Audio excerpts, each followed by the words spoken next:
if I can ask each of you a question in turn, Amanda, starting with you right back where we were with the fantastic demos. You talked a little bit about what the implications were for brands of the different things that you demoed. The thing that struck me the most, though, was perhaps visual search and its use for brands, the very last thing that you showed. I wasn't clear to me whether that's something that was a real product that Google had now, or is that just your idea of what it wants to do now?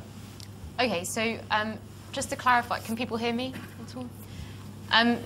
Just to clarify, what I showed with the Buick example is using goggles, which is a real app, a real product. The experiment that we're running is just a test at the moment. It's just a test that we did in the US, and we're running a test in the UK currently. In terms of how I see it working for brands, so a lot of people who've seen that would maybe wonder about QR codes. Because QR codes are being heavily used at the moment by brands, and I'm not saying that the goggles experiment or goggles, in fact, is going to kill off QR codes. I like QR codes primarily because their function is that they can control a lot of data within there. They can monitor the messaging within that. We're trying to get goggles to the point where it can do that, but there is still a use for QR codes. The best thing about it is that it's trackable, right? We're making this offline media accountable now for what it is, and it's showing like how many people are interacting with your brands offline, and that's basically what it is for visuals. So, I mean, some people might. Glad you mentioned QR codes. So some people might mention that the big issue for QR codes is getting enough people to get readers on their phone. Why is Google betting that people will go for visual search, which is another thing that consumers have to be educated over QR codes? Basically, given that you're the only people doing visual search, but there must be hundreds of companies now punting QR codes, will they not win out over the visual search using pictures?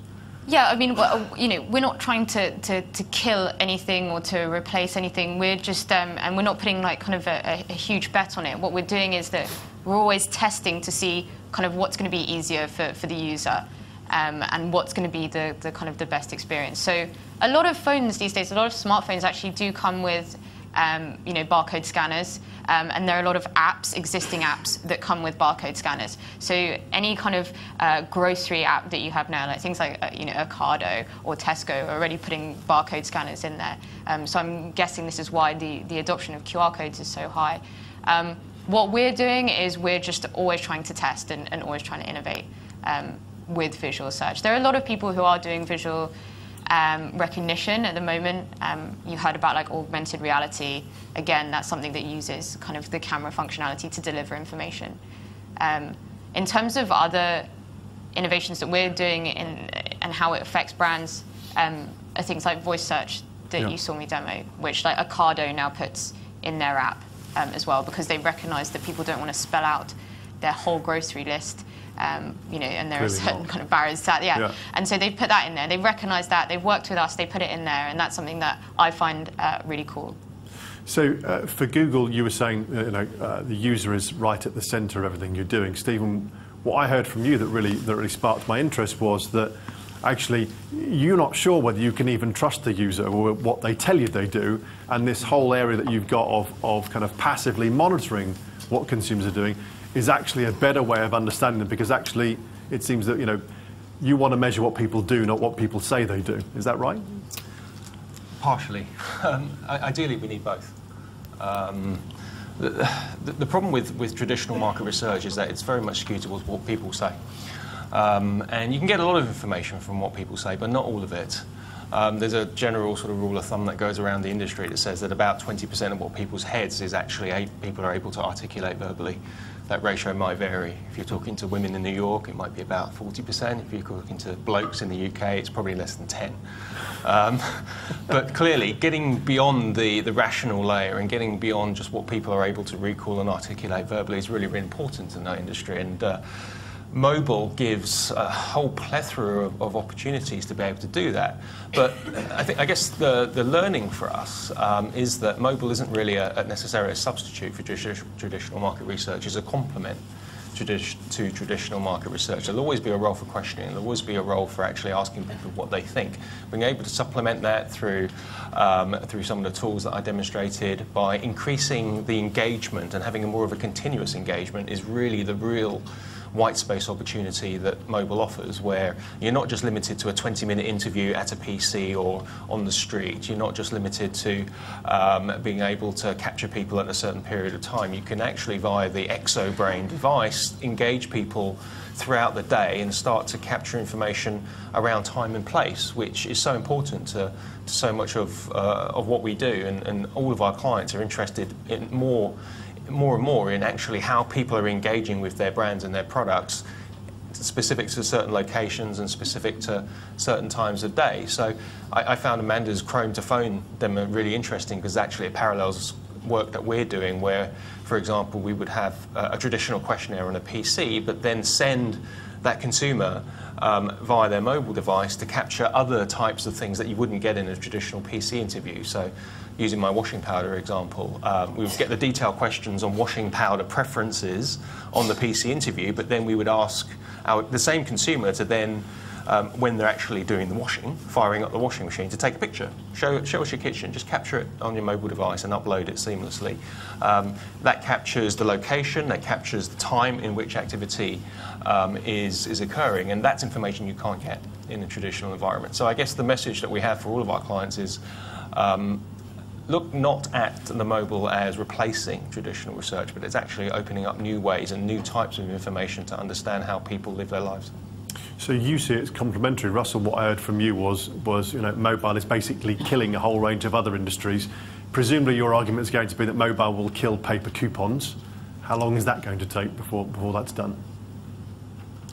It's an interesting question. I mean, we're in terms of the analogy of the football stadium, we're not even be able to see the water out of the grass at the moment, so it's going to be a while. But I would say within 5 years, paper coupons will be in the minority. Right. Not necessarily dead, but in the minority. In a similar vein to the way in which people ask the questions about QR codes and talk about the problem being getting the readers on, I imagine that you get a lot of questions from people saying to you, I'd like to invest in something in mobile couponing space, but there are at least 10 different competing technologies, and no one's going to invest until there's one or two clear leaders. Sure. When is that going to happen then, or are we still going to spend the next 2-3 years with all these competing systems together? Well, the reason why I was attracted to the Eagle Eye technology was because it doesn't actually require an awful lot of investment. You're actually using existing consumer-facing technology, which is a chip and pin machine, which retailers have as a de facto standard these days. There's a little bit of back-end integration, but it's negligible in terms of time and money.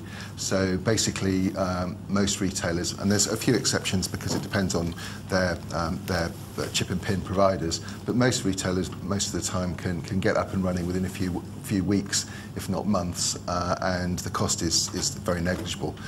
We structured our model in retail terms around away from a sort of capital expenditure model, so there's no real upfront investment and it's all about paying on results.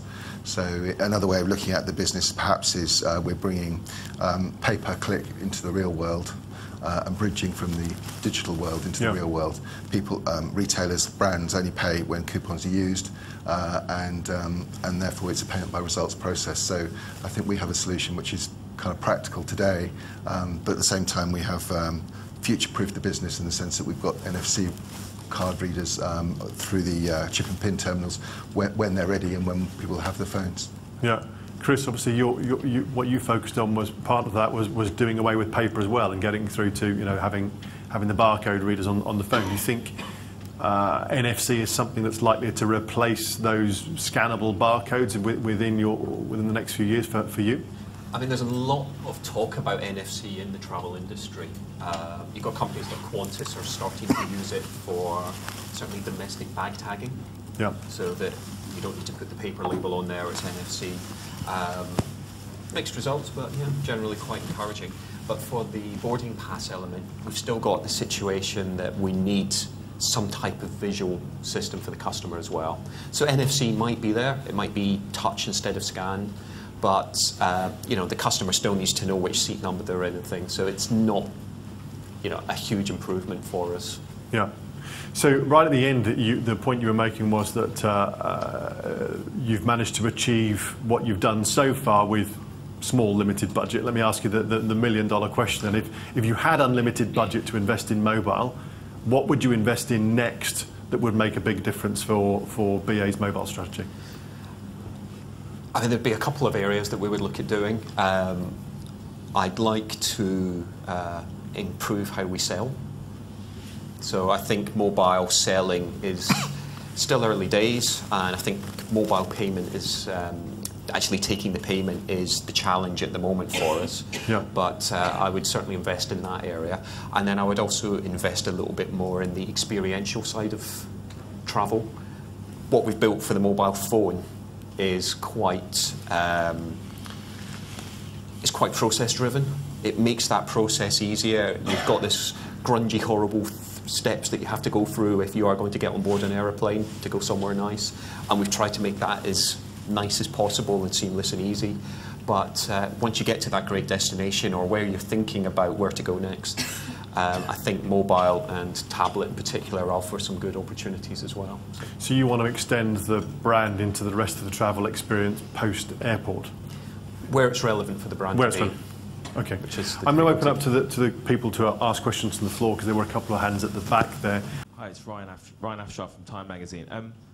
Just a quick question. You touched on cloud technology before, but I was wondering if I could ask the panel what their thoughts are as we move towards handsets, as they rely more on the cloud to store people's photos, music and everything else. What are the implications for that for the consumer and businesses?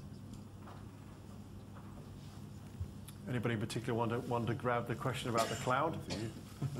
Amanda, you started. Well, one for me, yeah. Yes, I own the cloud. In terms of implications for the user and the fact that we can store so much, again, it goes with convergence in that the phone now is kind of all encapsulating, and it's only going to get better. I don't know whether that was a question or a statement you were going for, so I'm just gonna run with what I was gonna say. I think it's really important now to look at kind of the innovation that we're seeing within apps and within the web to understand what our users want. So there is an app in the US, which I love, called Pay Once or something. I can't remember what it is.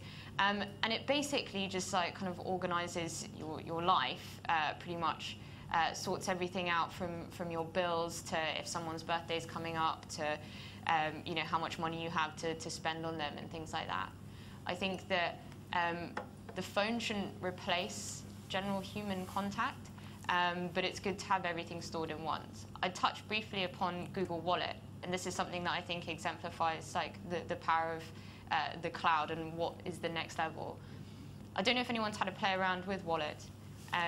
Payments, loyalties, and offers kind of all go hand in hand for us, and they all sit under Wallet. So they will store your credit cards, but they will also store your offers or your coupons and your loyalty points. So that when you get to point of purchase, the point of sale, like the readers, not only can you pay for it, but it will prompt you and remind you that you have coupons there and offers. And it will prompt you and remind you that you have loyalty. Because I don't know if anyone else has done this before, when they actually have a coupon, whether it's on their phone or a paper one, and I've actually forgotten that I even had one for a long time. And I've lost it, or I can't see it in my text messages or anything like that.